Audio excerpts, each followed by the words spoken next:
Oh, be some other name. What's in a name? Martha Marcy May Marlene is an exploration of how trauma, manipulation, and isolation fracture identity. It follows a young woman as values are imposed on her from conflicting idealist groups, ultimately splintering her sense of self. The following analysis will look at the crisis of identity that is titled in the film as Martha becomes Marcy May, and finally Marlene. I want to meet my sister. This is Martha. Martha is a young woman who, along with her older sister Lucy, had been abandoned by their father after the death of their mother. What? Martha stayed with their auntie. Where were you? College? Something for which she feels guilty, perhaps feeling a contribution to her abandonment issues. Sometimes I wonder if maybe I couldn't have taken better care of you. I have beat myself up over you for years, and I am sick of it.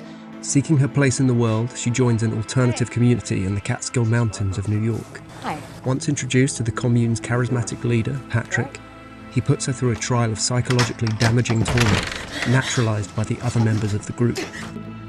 The film was praised by deprogramming expert Rick Alan Ross for its depiction of the cult mentality.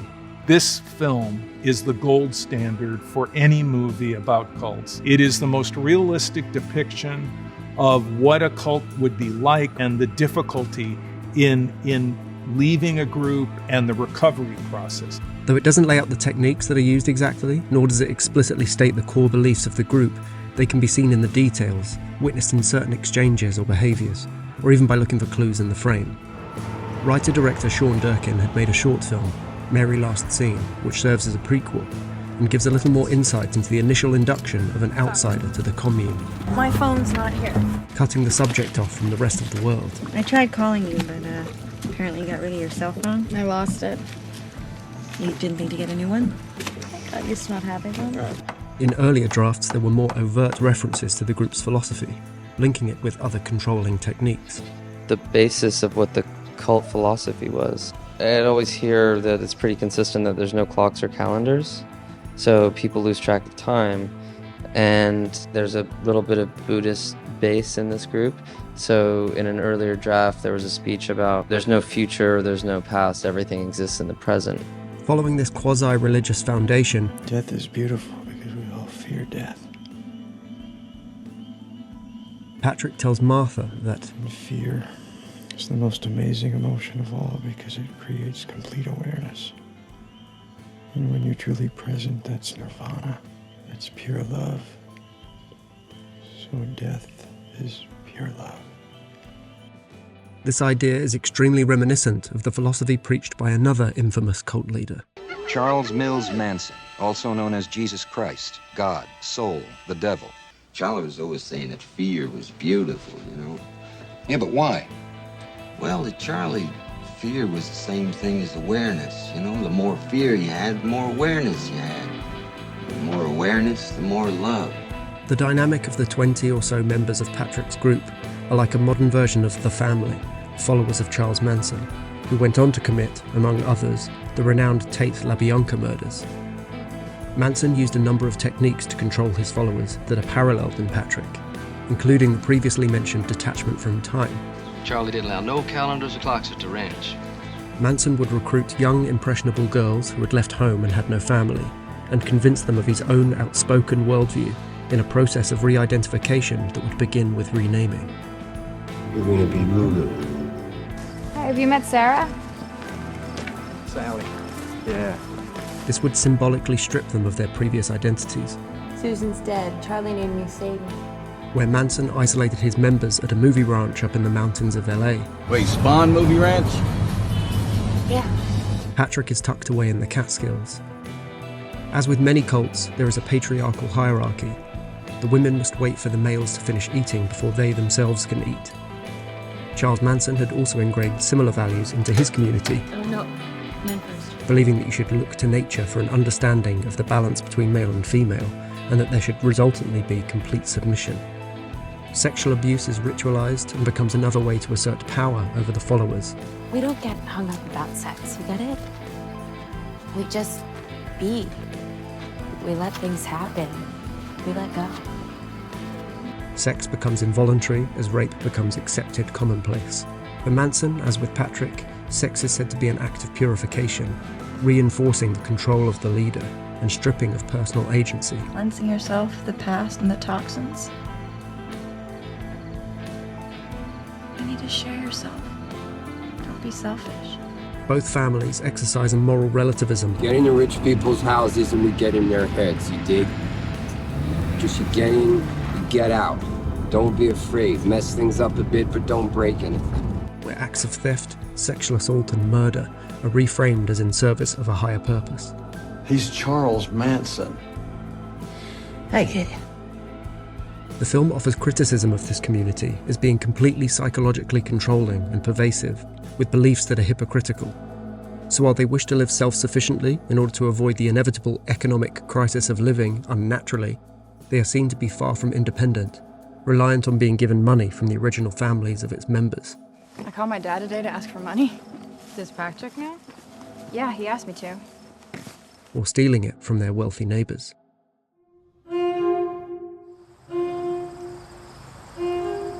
You look like a Marcy May.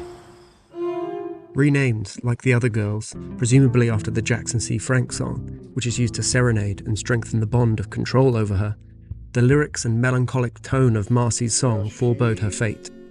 She's just a picture. Just a picture has many implications. It could be that this new identity, Marcy May, is just an outward-facing image, unreal and lacking true substance. Re-identified, Marcy May can now be assimilated into the new family as a teacher and a leader. You'll find your role. It takes time for people to find their role in a new family. She is given new responsibilities and indoctrinates the new member exactly as she was. You'll find your role. It takes time to find your role in a new family, huh? To the point that she takes part in the evening excursions, just like Manson's creepy crawls. But when one of these trips ends in murder, the spell is broken and Patrick's words no longer work. The film begins 2 years after her induction as Martha flees the commune. Marcy! Marcy May! Where you going? To her sister's scenic lakeside retreat in Connecticut, her sense of self irreparably damaged by her abusive experience, though the values are still ingrained. Put out your cigarette. Why? Just do it. You shouldn't smoke. Here she is reintroduced to a world driven by material success and social status. It's nice, right? Values embodied by Ted and Lucy. This seems to run in stark contrast to the belief system instilled in Martha at the commune. You learn to measure success by money and possessions. It's just not the right way to live. And though we hear passing references, That's yours as it is mine. the values of the group are confirmed by the literature in Patrick's room. Ivan Illich was an Austrian philosopher who often argued against technological developments that undermine humans' self-sufficiency, freedom, and dignity. In his best-known book, Deschooling Society, the one at Patrick's bedside, he spoke out against consumerism and obedience to authority, which he believed were institutionalized at schools, and instead proposed that the best model of acquiring knowledge and skills would be through a network of informal and voluntary relationships, the very type practiced at the commune. This couldn't be more different from Lucy's reading materials, which looks to be a book to prepare expectant mothers, a methodical guide to being a parent that could be seen as oppositional to the more instinctual and natural lifestyle of the commune. Perhaps the reason that Martha finds the idea of Lucy being a mother so laughable. What? I just can't imagine it, Lucy holding a baby. Why? Well, she wouldn't know what to do with it. Lucy constantly exercises a shallow sense of order and preservation within her large holiday home. You're dripping everywhere. Do you mind just putting your feet off the counter? And reinforces social taboos of privacy and reservedness, dumbfounded by Martha's audacity to swim naked in the lake. What? Get out of the water! Why aren't you wearing any clothes? What is wrong with you? Let alone when she oversteps the intimacy line. You can't come into our room when we're having sex. That's not normal.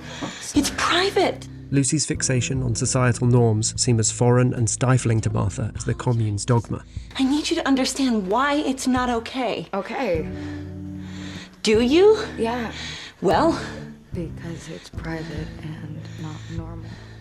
The couple's position of wealth is later revealed to induce stress in Ted, who fears that the bank will seize his possessions unless he's able to complete a business deal. I have 2 weeks a year to come up here and try to relax. I know. I'm under so much pressure right I now know you to get are. this building up and running or the bank takes it. Resonating with the theory of economic instability posed by the commune. Really? Despite this apparent luxury, Ted demonstrates that this lifestyle is invasive and demanding. And although the couple try to engage with and comfort Martha, they lack an emotional sensitivity that she desperately craves. Oh, well, as complicated as it might be, we can't ignore the fact that her behaviour is fucking insane. There is a great tension between Lucy's desire to restore normalcy and Martha's inability to return to it. Any warning signs treated with complete incredulity. Of course no one else lives here. God damn it, what's wrong? What are you talking about? What is wrong with you? What the fuck is wrong with you? I wish you felt more comfortable talking to me. Parallels are created between the commune and the couple, serving to reveal the similarity in their levels of imposition. Put this on. You're kidding. Both decide on Martha's appearance and expect her to behave in certain ways. I think that's better. The scene which best reveals the dominance of the cult and the emotionally unreachable couple is when Martha urinates herself in one of her sister's dresses. Haunted by the commune, even after leaving, she is constantly fearful and paranoid even in solitude. When Martha realizes what has happened, she removes the dress and hides it beneath her mattress. She is unable to approach her sister about the issues that are dawning on her, and once more is confronted with a material blockade as she spoils an item of clothing belonging to Lucy. No, that was my cousin Marlene. Marlene is the name that the females of the commune use when talking on the phone to outsiders, the male name being Michael. Marlene is a communal name that consists of no respective personality, just an empty identity to be acquired when necessary. Void of personal expression and a product of social creation, this is the one that best resembles Martha after cycling through the ruptured parental bond, abusive cult, and finally the rejection from the capitalist norm. The psychological harm that she exhibits through depression and non-responsiveness, as well as reliving the trauma through dreamlike memories, is evocative of post-traumatic stress disorder. These dreams are used like flashbacks in the narrative, but they are not. Durkin makes a clear distinction when talking in interviews about the narrative structure, but has said that this was a reflection of the warped Buddhist values of the cult, a flattening out of time with no future or past. As the story unfurls and we learn of the horrors that Martha has suffered, witnessed and played a part in, these memories become more fractured, reflecting Martha's elusive grip on what is happening, calling into question the reliability of these memories. I know, sorry, Katie. Who's Katie? What? Marlene is the used shell of a woman who returns to Lucy in the opening of the film, and subsequently is afflicted by delusions that affect her perception of reality. Do you ever have that feeling where you can't tell if something's a memory or if it's something you dreamed? Not really. Later, a Polaroid photograph is taken of her whilst she's out on the lake, summoning the imagery of Marcy's song, that she is just a picture, and employing another motif of water. As with the constant use of glass, water becomes another symbol of reflection, or perhaps refraction, as her image is often broken or distorted. Once again calling to mind the lyrics of Jackson C. Frank, Martha is often framed through a pane of glass, in this case looking as a picture on a wall. As she walks out of the door, the newest member to the group stands in the window, a reflection of herself at the beginning of this abusive cycle. Towards the end of the film, there is a carefully timed confrontation with Mike, who she must presume to be a Michael Lewis, to look as though Martha is challenging her fractured self. I used to drink this. Straight? Thought you're not supposed to drink, Mike.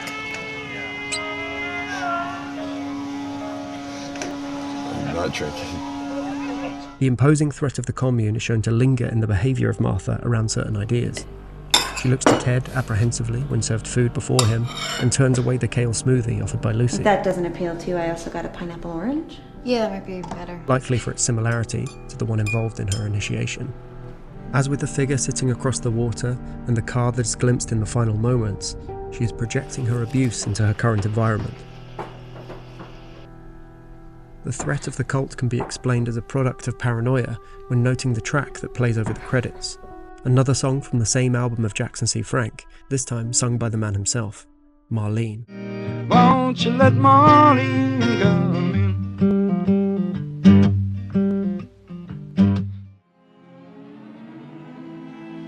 Speaking more generally about the impact of trauma whilst talking about his follow-up film, The Nest, Sean Durkin shares a telling insight about his own beliefs. I think even people who go through specific trauma, in my experience, it's not necessarily the trauma that causes the damage, it's the response to the trauma or the lack of support around the trauma. Martha is the girl that existed before the film. Her name invokes a sense of biological connection, of the family that had brought her into the world and since abandoned her. Marcy May marks the beginning of a re-identification with a new family as she seeks independence and acquires a new set of, albeit distorted, values. A corrupt idealism harboured by an idyllic character. Marlene is the final state, who suffers the toils of an elusive grasp of reality brought on by PTSD. As the lines between memory and reality blur, Martha Marcy May Marlene leaves us questioning whether true escape is ever possible when the fractures of identity run too deep, where the past isn't just something to flee, but a haunting presence that shapes the self we can never fully reclaim.